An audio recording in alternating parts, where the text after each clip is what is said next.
Hulikam sa Rizal ang away kalsada ng isang nagbibisikleta at driver ng e-trike na humantong sa pamamaril. Patay ang nabaril na siklista. May report si Rafi Tima. Natulala ako. Ang sabi ko sa mga bata, yuko, pati ako napayuko. Natakot ang may-ari ng dashcam video na ito habang maghahatid ng mga anak sa paaralan kaninang umaga sa Montalban, Rizal. Napahinto siya nang may magtakbuhan. Ang isa sa dalawang lalaki bumunot ng baril at ipinutok sa lalaking may dalang tubo. Nabaril siya pero nakahampas pa rin sa gunman. Nakatayo ang gunman at tumakbo.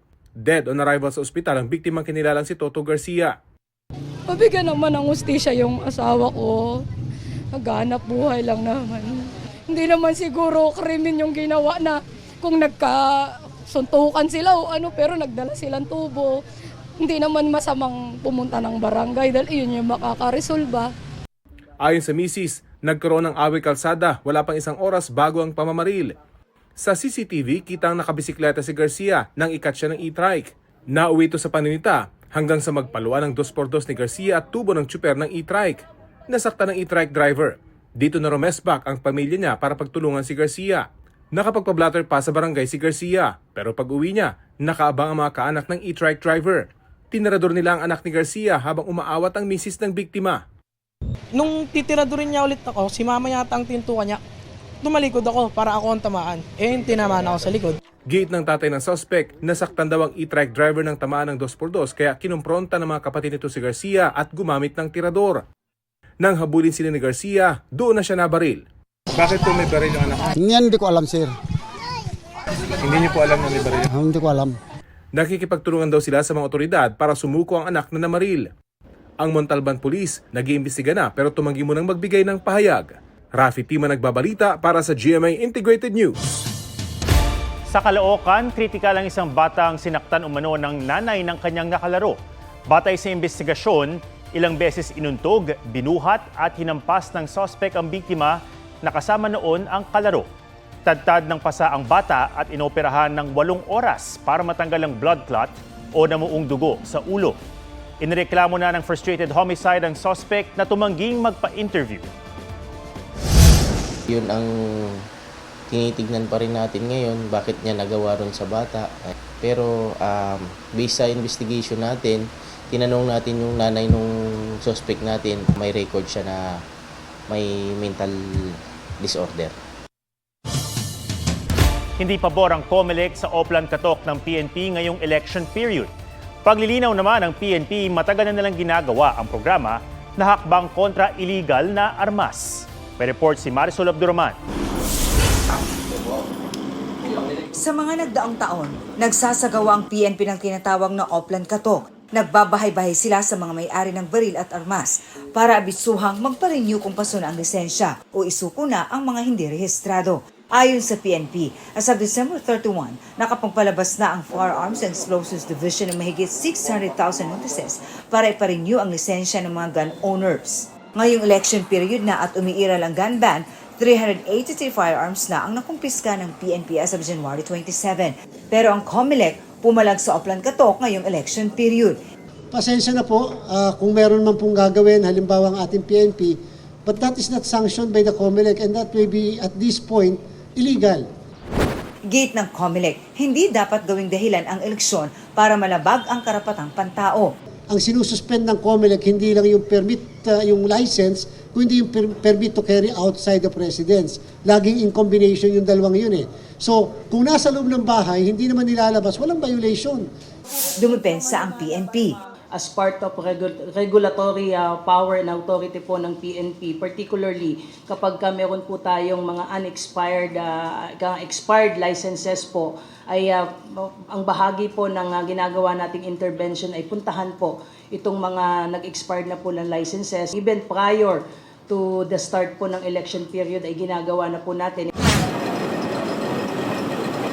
Itinuloy naman kanina ng COMELEC ang pag-imprinta ng mga balota na isama ng pangalan ng 10 aspirants na nakakuha ng temporary restraining order mula sa Korte Suprema para maimprinta ang mahigit 70 million ballots at makamit ang target na 1.5 million ballots kada araw o higit pa 24 oras na ang printing.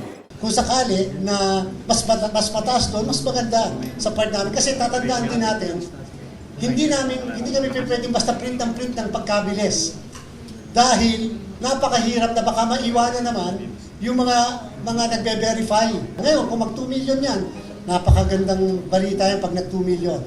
Nag-abiso ng COMELEC sa Korte Suprema na itinuloy na nito ang ballot printing, bagamat may mga nakambimbimpang pang petisyon sa Korte. Marisol Abduraman, nagbabalita para sa GMA Integrated News. Patay sa aksidente ang dalagitang angkas ng kanyang ina sa motorsiklo sa Alcantara, Cebu. Sugatan naman ang isang rider sa Quezon City na pumailalim sa nakabanggang SUV. Yan ang mga spot report ni Joseph Moro. Habang nakahinto sa intersection, biglang tinumbok ng SUV at pumailalim dito ang rider ni si Samuel Del Rosario. Kala ko magugulungan na ako eh. Kinain niya po yung other lane. So hindi siya dito sa kabila, sa tamang lane lumiko. Huminto naman daw ang driver ng SUV. Nakiusap naman siya na wag na tayo magbarangay, kuya, ako na bahala sa lahat. Dinala raw siya sa ospital at sinagot ang bill na inabot ng 18,000 pesos.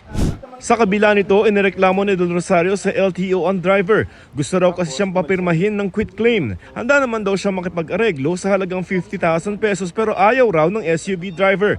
According po kasi sa barangay, pag pinirmahan ko pala yun, wala na akong habol. Sinusubukan pa naming hinga ng pahayagang SUV driver. Halos mawasak ang coaching ito na may 8 sakay na mabangga ng wing van sa Iloilo City. Nasawi ang driver at isa pang sakay ng kotse at nasa ospital. Ang 6 na iba pa. Hawak ng pulisya ang driver ng wing van na walang pahayag. Sa Alcantara, Cebu, patay sa aksidente ang babaeng 12 taong gulang na angkas ng kanyang ina sa motorsiklo. Batay sa investigasyon, nahagip sila ng isang delivery van.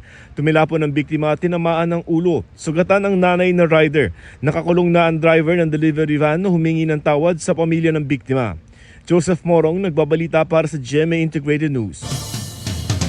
Ngayong araw binuksan sa publiko ang burol ng yumaong veteran actress at isa sa mga reyna ng Philippine showbiz na si Gloria Romero. Mula alas 9 ng umaga hanggang 1:00 ng hapon, pinayagang makadalaw ang fans na ang ilan ay naging emosyonal. May public viewing ulit bukas, parehong oras. Sa Miyerkules ang kanyang cremation. Patuloy rin ang pagdating ng kanyang mga mahal sa buhay at kasamahan sa showbiz, gaya ni Vilma Santos.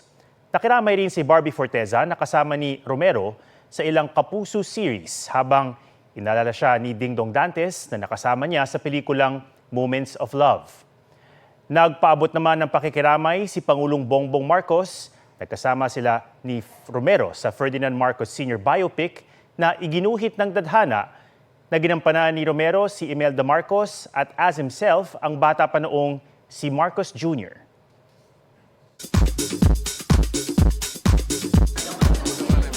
Ilang Kapuso stars stunning in their traditional Filipino outfits sa annual TernoCon Fashion Show. Single ni BTS Jungkook na 7, 80 weeks na sa global chart ng isang music streaming app. Taylor Swift at Travis Kelce, extra sweet sa American Football Conference Championship.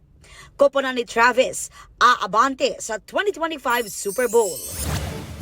Pinoy Big Brother mapapanood na sa GMA. Mga housemates sa bagong season, inanunsyo ni Kuya. Mga Kapuso stars mula sa Sparkle at kapamilya artists mula sa Star Magic. Para sa susunod na edisyon na tatawagin ko Pinoy Big Brother Celebrity Edition Collab. Wait! What? From Sparkle? And from Star Magic? Tama ba yung narinig ko, Kuya? Tama ka, Iya. At sa kauna-unahang pagkakataon, ay ipapalabas ito sa GMA. Oh my gosh! Nakakaiyak! Aubrey Carampel nagbabalita para sa GMA Integrated News. Muling kinilala ang galing ng Kapuso Show's personalities at hosts sa 7th Gawad La Sallaneta sa De La Salle Araneta University. Most Outstanding Male News Anchor si State of the Nation Anchor Atom Araulio. na itinanghal ding Hall of Famer bilang Most Outstanding Male Documentarist. Si 24 Oras anchor Mel Tiangco ang Most Outstanding Female News Anchor. Most Outstanding Male News Correspondent naman si JP Soriano. Most Outstanding Morning Show ang unang hirit, habang Most Outstanding Morning Show hosts ang UH Barkada na sina Arnold Clavio, Susan Enriquez, Shaira Diaz at Anjo Pertiera.